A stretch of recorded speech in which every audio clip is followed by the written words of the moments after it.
Lloydminster is taking more action regarding roadwork near the construction-riddled Cenovus Energy Hub. City Council has their sights set on 41st Street. Known as the road in between the casino and the new arena, the project will supply gutters, drains, and pavement to the street. That's what will be being constructed on 41st to be part of future development next year. Again, this is a process of, as you see the building continuously evolving, this is the work that's going to continue to evolve. This project was part of the initial plan and still is part of the initial plan of the infrastructure off-sites that go with a development such as this. The construction is financially backed as a part of the Cenovus Energy Hub development with a 15% contingency rate allocated from the capital budget. It's always nice to hire local. We've awarded a number of local contracts in my time as mayor over 8 years, but we've also awarded contracts to out of town because they were the lowest bid. The overall project is $101 million, and there are costs factored in for off-site levies, the building of infrastructure from that perspective. This road project is a first of many, with more street improvements anticipated in the area in 2025. The Olive Tree and Mary Brown's in Lloydminster are teaming up for a food drive. Arlene Hofford has more on the special way they're rewarding people who donate. Mary Brown's Chicken is going to be collecting non-perishable food items at their restaurants for the Olive Tree in Lloydminster. Those who stop by Mary Brown's with food donations will not be walking out empty-handed. So we heard that there was need at the Olive Tree here in town, and we decided that we were going to support it by offering a free Big Mary to anyone who wants to come donate a non-perishable item that's not expired at one of our stores in Lloydminster. So anyone can come in, donate, and get a free Big Mary sandwich. Due to the recent increase of people needing assistance from the food bank, as well as the constantly rising food prices, donations to the Olive Tree have slowed down. This has led them to having to spend money on food that would otherwise go to other parts of the organization.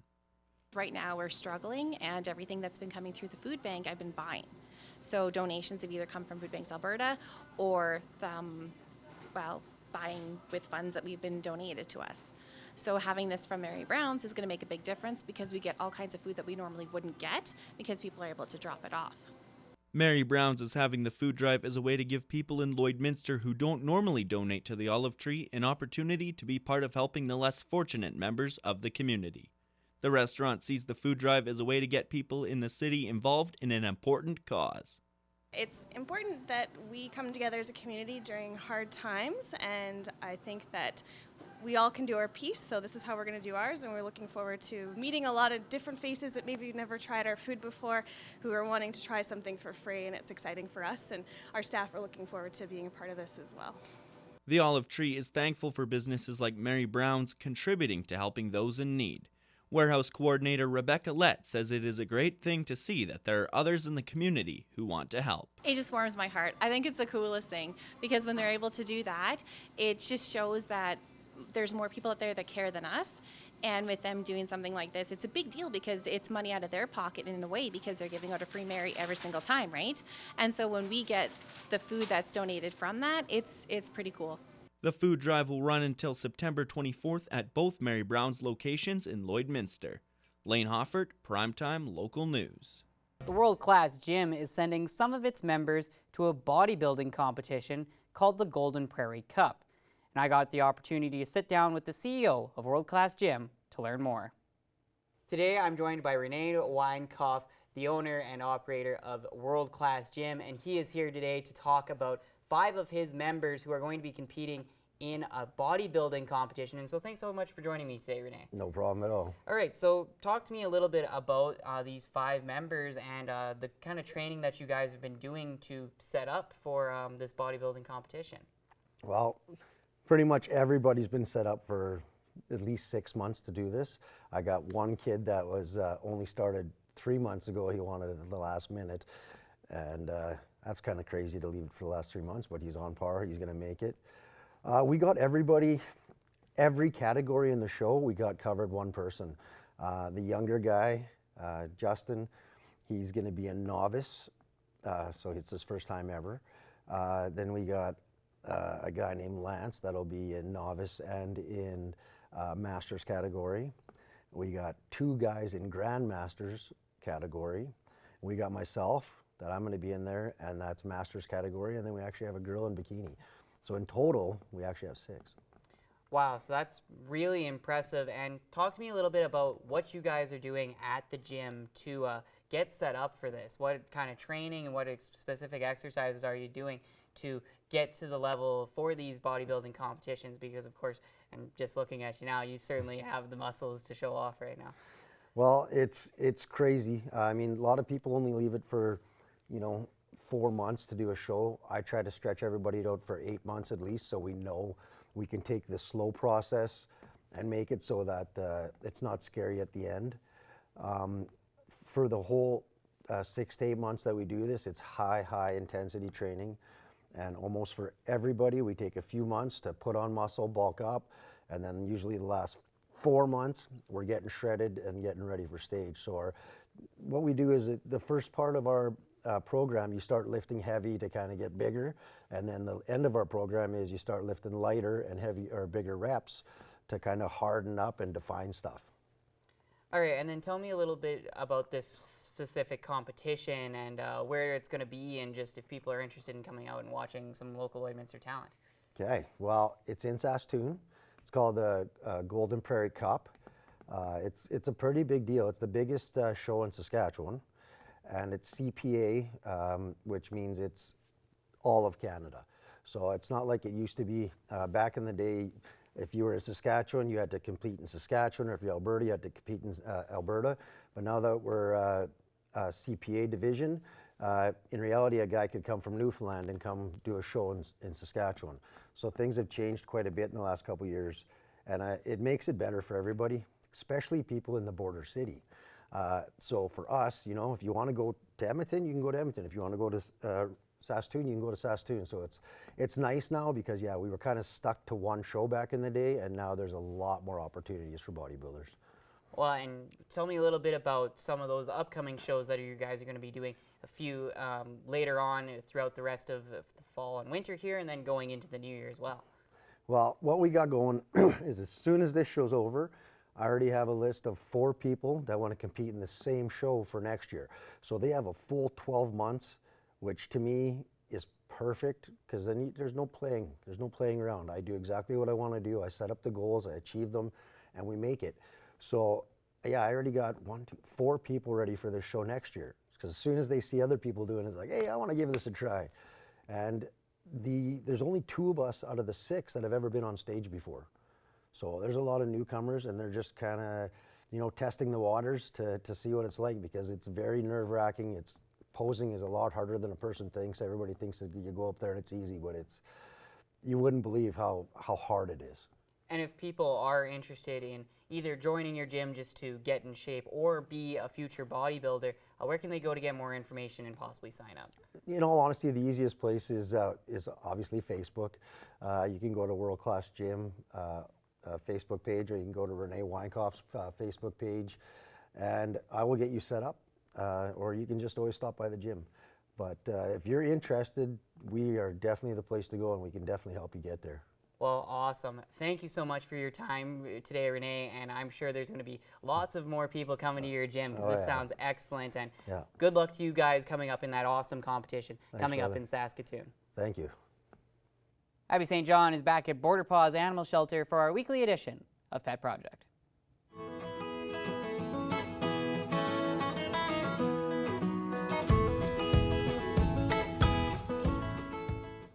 I'm back at Border Paws Animal Shelter for our weekly edition of Pet Project, and today we have Chicoletta. Now, a couple weeks ago, we saw 3 adorable babies, baby puppies. They were just so cute, and this is their mama. You had 8. She had a litter of 8 puppies, and you had a few in foster, so we showcased 3 of her babies, but today she is the star of the show. But she has quite a sad story. So can you please tell me her story and what her best fit would be? Because it's her time to kind of be a puppy now. Yeah. So Chicoletta, we're approximating her age about 4 years old. She was brought in by bylaw. She was dumped near the dump with her 8 puppies. Very sad. She came in completely emaciated. Like we could see her ribs and her spine, and she was in really rough shape. She is doing so much better now. All her puppies are happy, healthy. They're actually due to be spayed and neutered in a couple of weeks, so they'll be available for adoption soon. The Paw Patrol crew, so they were all named after Paw Patrol, and they're so sweet, loud, because they're puppies, but she's been such an amazing mama to them. But we have a sneaking suspicion it was not her first litter, and she's pretty much just been barefoot and pregnant her entire life. And it's time for her to get to be a dog and to get to be in a house by herself, just to relax and just get to live out her life happy and stress-free, right? Because it's sad. It's so sad. And she has been such a sweet girl. Like, she is, look at her, she's just... Yeah, she is super sweet. She hasn't made a single noise since we've shown up. You know, she's a little skittish with loud noises, fast movements. So just a little caution with that. But she shows no signs of aggression. She is the sweetest. But like you said, it seems as though she's just been used as, you know, a breeder. And or being a stray and not being fixed or anything like that. She was just... So for family-wise, you would recommend a single pet household.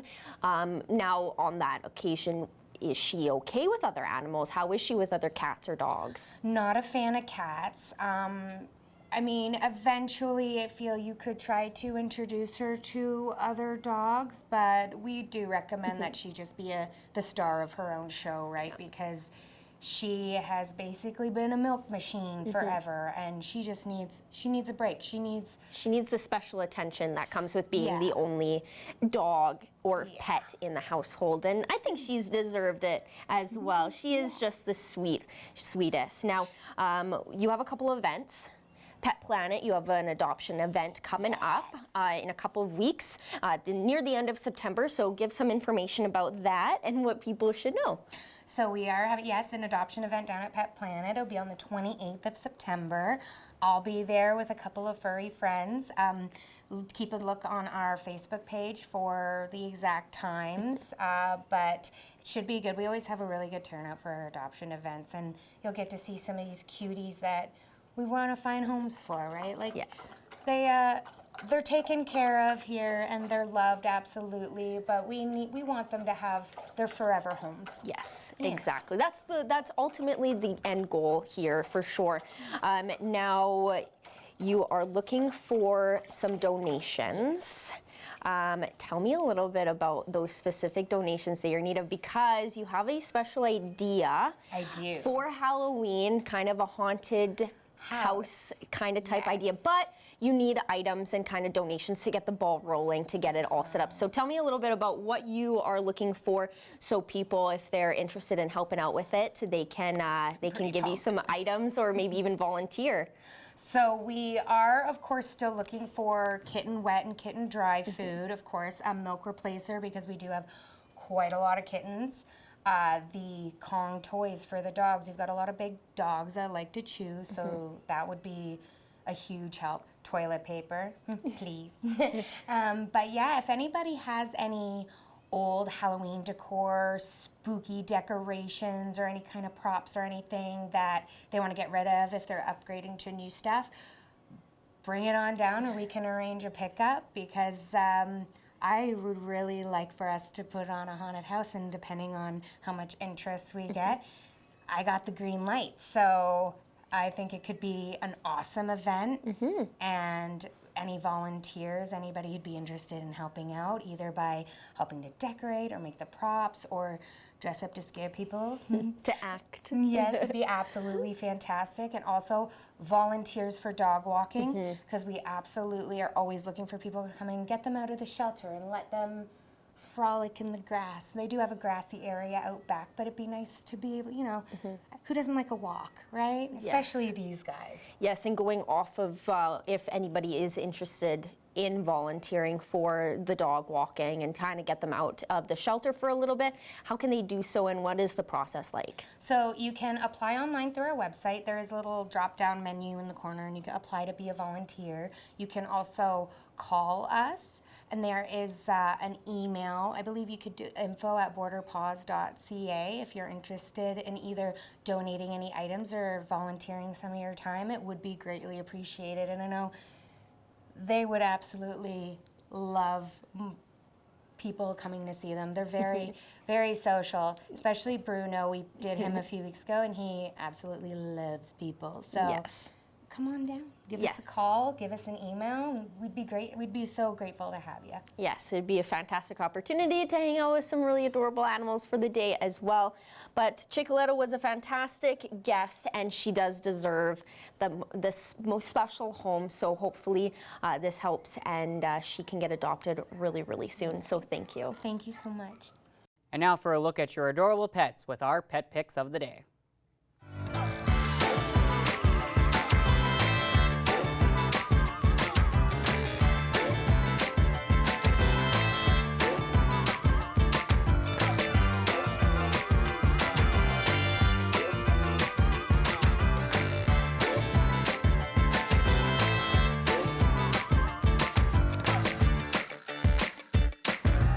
We want to see your pets. Send photos of your pet and their name to have them featured on Pet of the Day.